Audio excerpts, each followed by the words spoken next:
The story, chapter 20, the Queen of Beauty and Courage.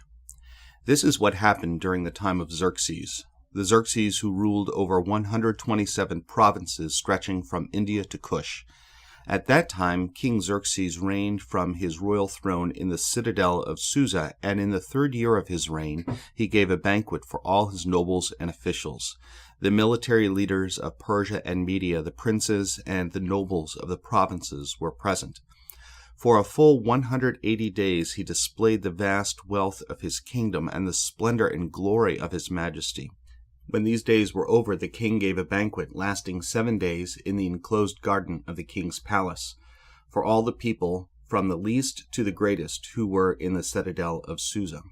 The garden had hangings of white and blue linen, fastened with cords of white linen and purple material to silver rings on marble pillars. There were couches of gold and silver on a mosaic pavement of porphyry, marble, mother of pearl, and other costly stones. Wine was served in goblets of gold, each one different from the other, and the royal wine was abundant in keeping with the king's liberality.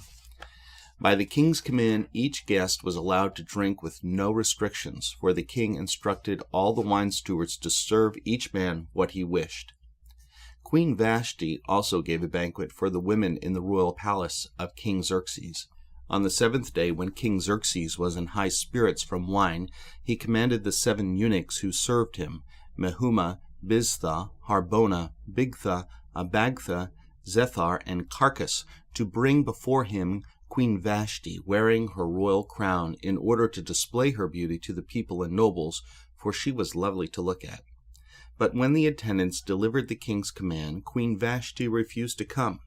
Then the king became furious and burned with anger. Since it was customary for the king to consult experts in matter of law and justice, he spoke with the wise men under him who understood the times and were closest to the kings: Karshena, Shethar, Admatha, Tarshish, Meres, Marsena, and Memucan, the 7 nobles of Persia and Media, who had special access to the king and were highest in the kingdom. According to the law, what must be done to Queen Vashti? He asked. She has not obeyed the command of King Xerxes that the eunuchs have taken to her. Then Memucan replied in the presence of the king and the nobles, Queen Vashti has done wrong, not only against the king, but also against all the nobles and the princes of all the provinces of King Xerxes. For the queen's conduct will become known to all the women, and so they will despise their husbands, and say, King Xerxes commanded Queen Vashti to be brought before him, but she did not come. This very day, the Persian and Median women of the nobility who have heard about the queen's conduct will respond to all the king's nobles in the same way. There will be no end of disrespect and discord. Therefore, if it pleases the king, let him issue a royal decree, and let it be written in the laws of Persia and Media, which cannot be repealed, that Vashti is never again to enter the presence of King Xerxes. Also let the king give her royal position to someone else who is better than she. Then, when the king's edict is proclaimed throughout all his vast realm, all the women will respect their husbands, from the least to the greatest. The king and his nobles were pleased with this advice, so the king did as Memucan had promised. He sent dispatches to all parts of the kingdom, to each province in its own script, and to each people in their own language, proclaiming that every man should be ruler over his own household, using his native tongue. Later, when King Xerxes' fury had subsided, he remembered Vashti and what she had done, and what he had decreed about her. Then the king's personal attendants proposed, let a search be made for beautiful young virgins for the king.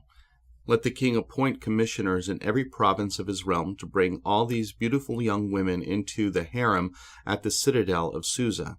Let them be placed under the care of Hegai, the king's eunuch, who is in charge of the women, and let beauty treatments be given to them. Then let the young woman who pleases the king be queen instead of Vashti. This advice appealed to the king, and he followed it. Vashti paid the price for her stand against the king. Although she was the rightful queen, she was deposed at the whim of her husband. Such was the precarious state of women and men in the royal court.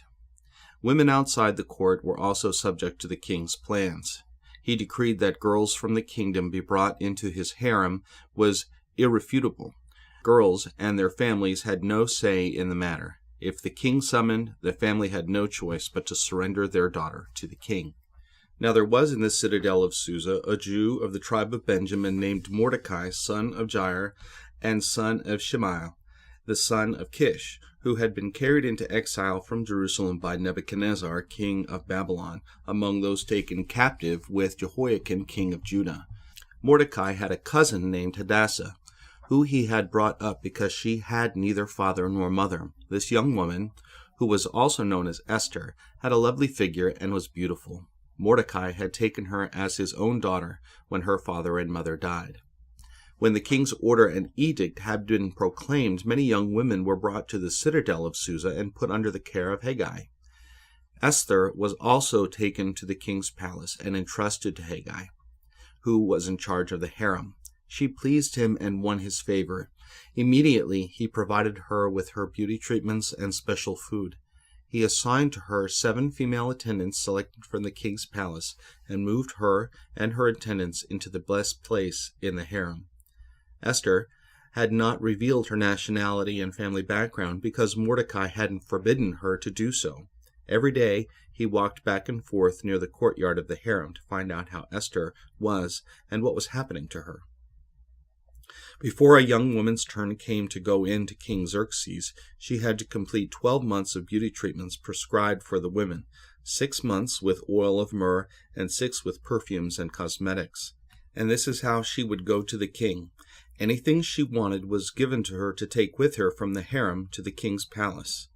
In the evening she would go there, and in the morning return to another part of the harem to the care of Shashgaz, the king's eunuch, who was in charge of the concubines. She would not return to the king unless he was pleased with her and summoned her by name. When the turn came for Esther, the young woman Mordecai had adopted, the daughter of his uncle Abihail, to go to the king, she asked for nothing other than what Haggai, the king's eunuch, who was in charge of the harem, suggested. And Esther won the favor of everyone who saw her. She was taken to King Xerxes in the royal residence in the 10th month, the month of Tebeth, in the 7th year of his reign. Now the king was attracted to Esther more than any of the other women, and she won his favor and approval more than any of the other virgins. So he set a royal crown on her head and made her queen instead of Vashti. And the king gave a great banquet, Esther's banquet, for all his nobles and officials. He proclaimed a holiday throughout the provinces and distributed gifts with royal liberality. When the virgins were assembled a second time, Mordecai was sitting at the king's gate, but Esther had kept secret her family background and nationality, just as Mordecai had told her to do, for she continued to follow Mordecai's instructions, as she had done when he was bringing her up. During the time Mordecai was sitting at the king's gate, Bigthana and Teresh, 2 of the king's officers who guarded the doorway, became angry and conspired to assassinate King Xerxes. But Mordecai found out about the plot and told Queen Esther, who in turn reported it to the king, giving credit to Mordecai. And when the report was investigated and found to be true, the 2 officials were impaled on poles. All this was recorded in the book of the Annals in the presence of the king. Haman, a noble in the king's court, was not aware of Esther's background and Mordecai's loyalty to the king, or he may not have plotted so openly against the Jews. However, Jewish tradition considers him to have been a descendant of the Amalekite king Agag, an enemy of Israel during Saul's reign. The Amalekites were ancient enemies of the Jews, so perhaps his confrontation with Mordecai and resulting decree against the Jews was inevitable. After these events, King Xerxes honored Haman, son of Hammedatha the Agagite, elevating him and giving him a seat of honor higher than that of all the other nobles. All the royal officials at the king's gate knelt down and paid honor to Haman, for the king had commanded this concerning him. But Mordecai would not kneel down or pay him honor. Then the royal officials at the king's gate asked Mordecai, "Why do you disobey the king's command?" Day after day they spoke to him, but he refused to comply. Therefore they told Haman about it to see whether Mordecai's behavior would be tolerated, for he had told them he was a Jew. When Haman saw that Mordecai would not kneel down or pay him honor, he was enraged. Yet having learned who Mordecai's people were, he scorned the idea of killing only Mordecai. Instead, Haman looked for a way to destroy all Mordecai's people, the Jews, throughout the whole kingdom of Xerxes. In the 12th year of King Xerxes, in the first month, the month of Nisan, the pur, that is, the lot, was cast in the presence of Haman to select a day and a month. And the lot fell on the 12th month, the month of Adar. Then Haman said to King Xerxes, "There is a certain people dispersed among the peoples of all the provinces of your kingdom, who keep themselves separate. Their customs are different from those of all other people, and they do not obey the king's laws.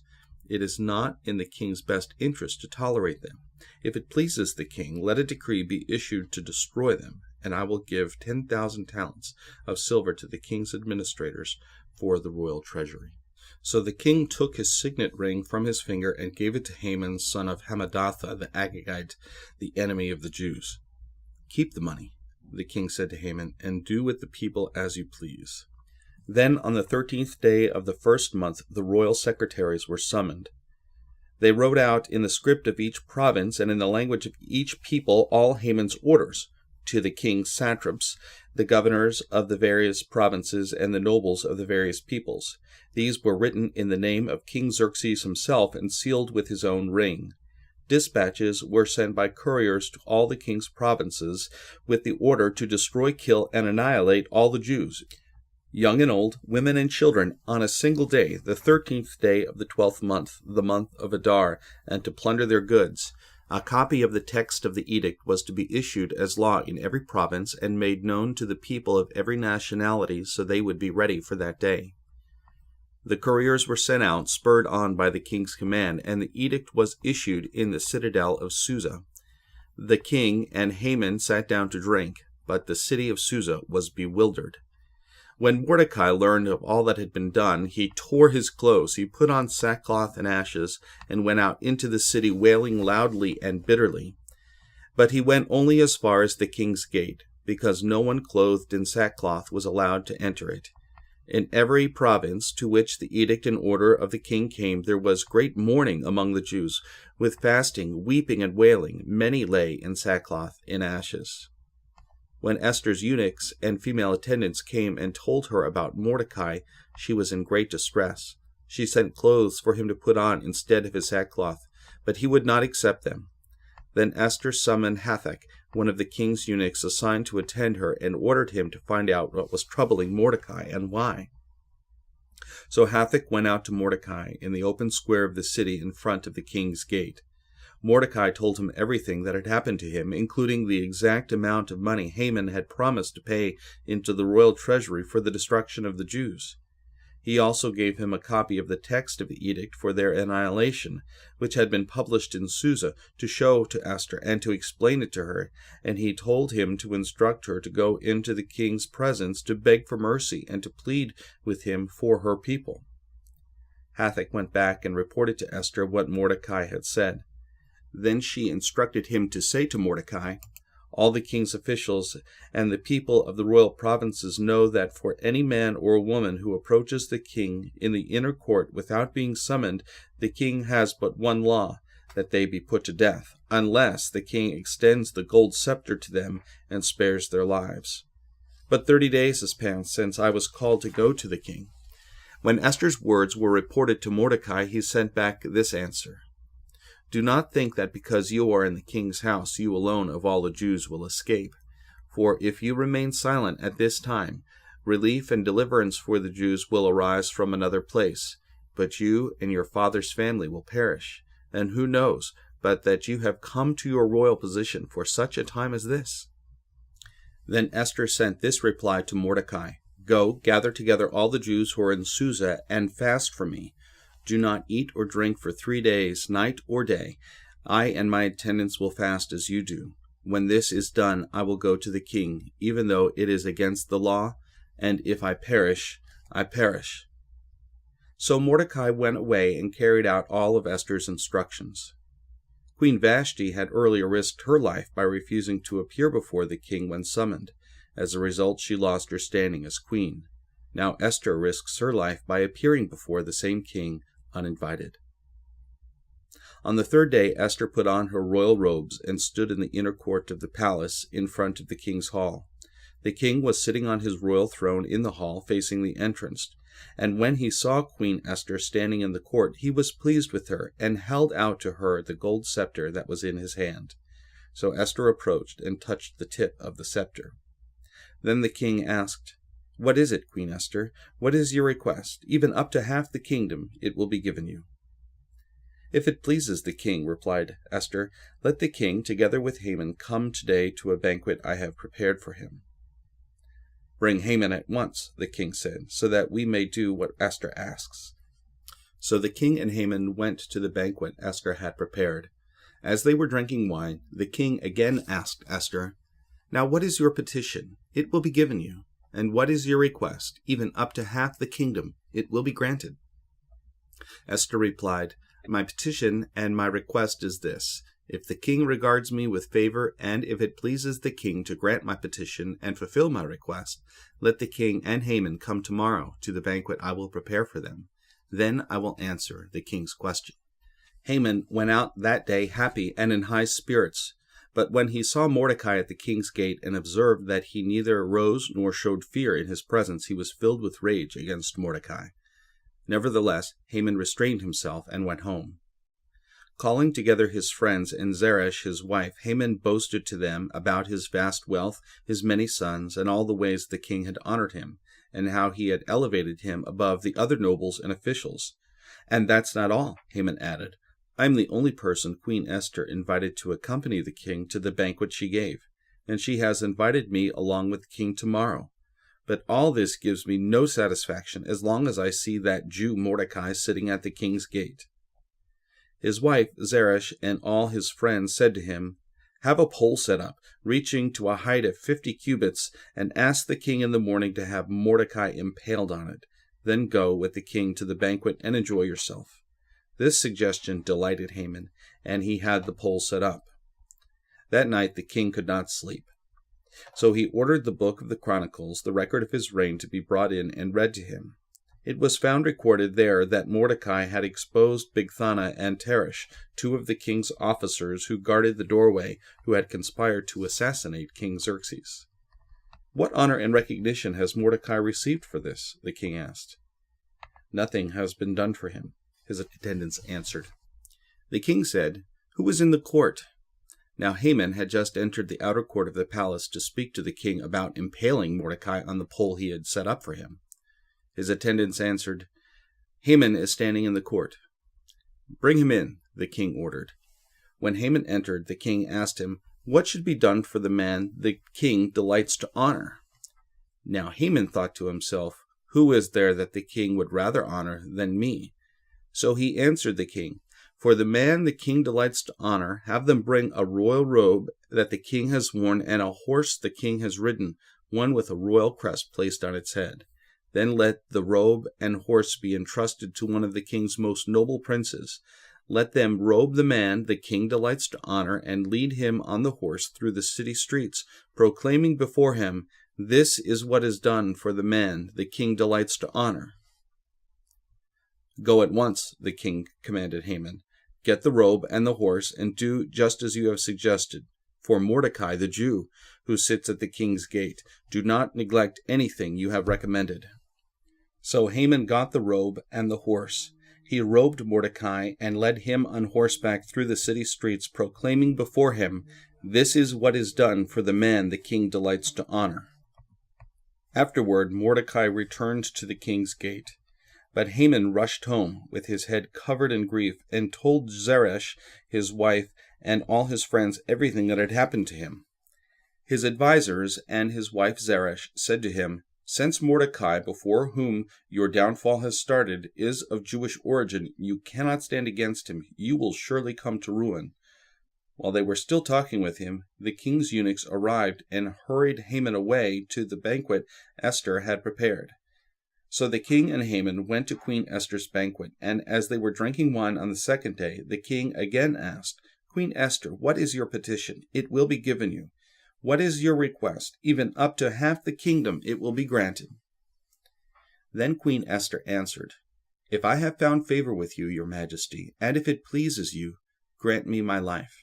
This is my petition, and spare my people. This is my request, for I and my people have been sold to be destroyed, killed, and annihilated. If we had merely been sold as male and female slaves, I would have kept quiet, because no such distress would justify disturbing the king." King Xerxes asked Queen Esther, "Who is he? Where is he, the man who has dared to do such a thing?" Esther said, "An adversary and an enemy, this vile Haman." Then Haman was terrified before the king and queen. The king got up in rage, left his wine, and went out into the palace garden. But Haman, realizing that the king had already decided his fate, stayed behind to beg Queen Esther for his life. Just as the king returned from the palace garden to the banquet hall, Haman was falling on the couch where Esther was reclining. The king exclaimed, "Will he even molest the queen while she is with me in the house?" As soon as the word left the king's mouth, they covered Haman's face. Then Harbona, one of the eunuchs attending the king, said, "A pole reaching to a height of 50 cubits stands by Haman's house. He had it set up for Mordecai, who spoke up to help the king." The king said, "Impale him on it." So they impaled Haman on the pole he had set up for Mordecai. Then the king's fury subsided. That same day, King Xerxes gave Queen Esther the estate of Haman, the enemy of the Jews, and Mordecai came into the presence of the king, for Esther had told how he was related to her. The king took off his signet ring, which he had reclaimed from Haman, and presented it to Mordecai, and Esther appointed him over Haman's estate.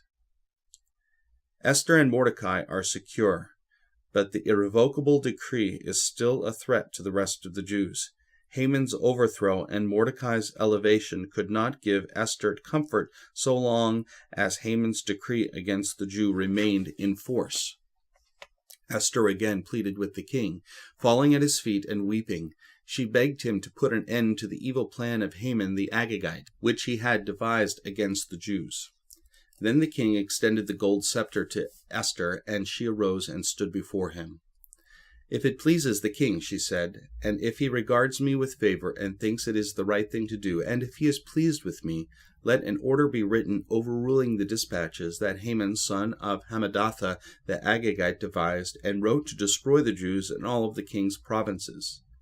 For how can I bear to see disaster fall on my people? How can I bear to see the destruction of my family?"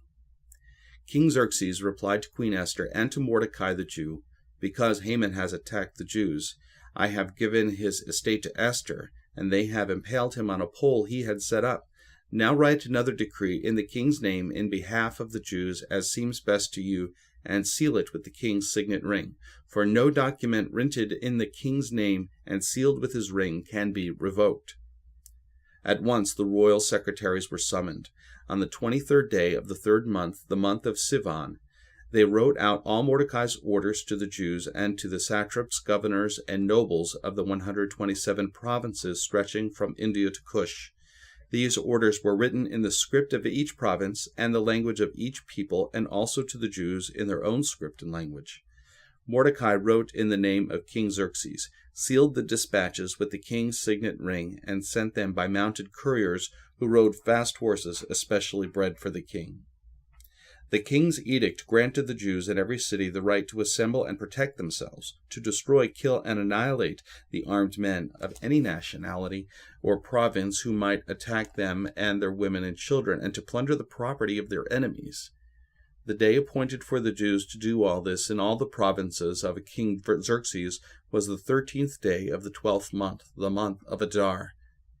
A copy of the text of the edict was to be issued as law in every province and made known to the people of every nationality, so that the Jews would be ready on that day to avenge themselves of their enemies. The couriers riding the royal horses went out, spurred on by the king's command, and the edict was issued in the citadel of Susa. When Mordecai left the king's presence, he was wearing royal garments of blue and white, a large crown of gold, and a purple robe of fine linen. And the city of Susa held a joyous celebration, For the Jews it was a time of happiness and joy, gladness and honor.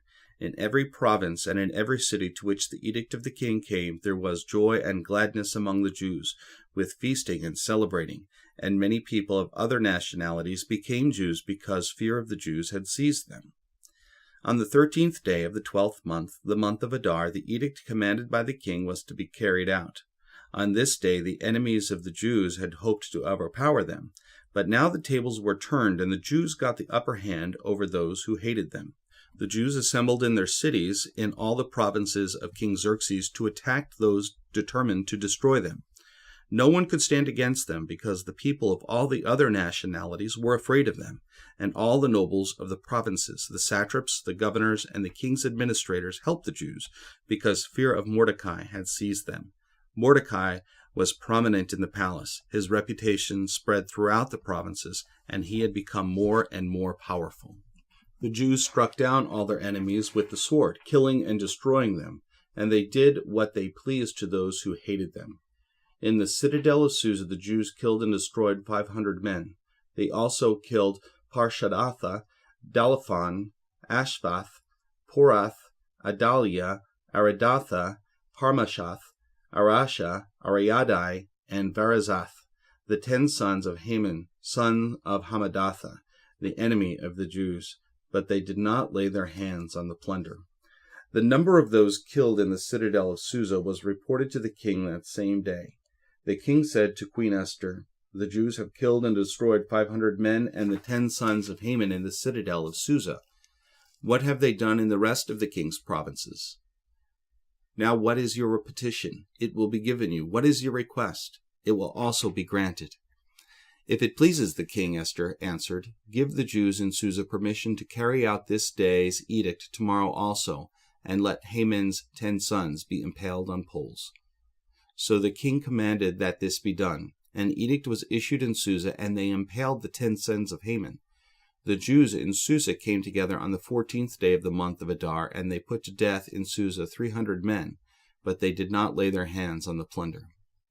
Meanwhile, the remainder of the Jews who were in the king's provinces also assembled to protect themselves and get relief from their enemies. They killed 75,000 of them, but did not lay their hands on the plunder. This happened on the 13th day of the month of Adar, and on the 14th day they rested and made it a day of feasting and joy. This story of Esther and Mordecai is also the story of the beginnings of one of the annual Jewish festivals, the festival of Purim. This story also keeps the memory alive of the great deliverance of the Jewish people during the reign of Xerxes. Mordecai recorded these events, and he sent letters to all the Jews throughout the provinces of King Xerxes, near and far, to have them celebrate annual the 14th and 15th days of the month of Adar, as the time when the Jews got relief from their enemies, and as the month when their sorrow was turned into joy and their mourning into a day of celebration. He wrote them to observe these days as days of feasting and joy, and giving of presents of food to one another and gifts to the poor. So the Jews agreed to continue the celebration they had begun, doing what Mordecai had written to them. For Haman, son of Hammedatha the Agagite, and the enemy of all the Jews, had plotted against the Jews to destroy them, and had cast the pur, that is, the lot, for the ruin and destruction. But when the plot came to the king's attention, he issued written orders that the evil scheme Haman had devised against the Jews should come back onto his own head, and that he and his sons should be impaled on poles. Therefore these days were called Purim, for the word pur. Therefore, of everything written in this letter, and because of what they had seen and what had happened to them, the Jews took it on themselves to establish the custom that they and their descendants and all who join them should, without fail, observe these 2 days every year in the way prescribed and at the time appointed. These days should be remembered and observed in every generation by every family and in every province and in every city. And these days of Purim should never fail to be celebrated by the Jews, nor should the memory of these days die out among their descendants.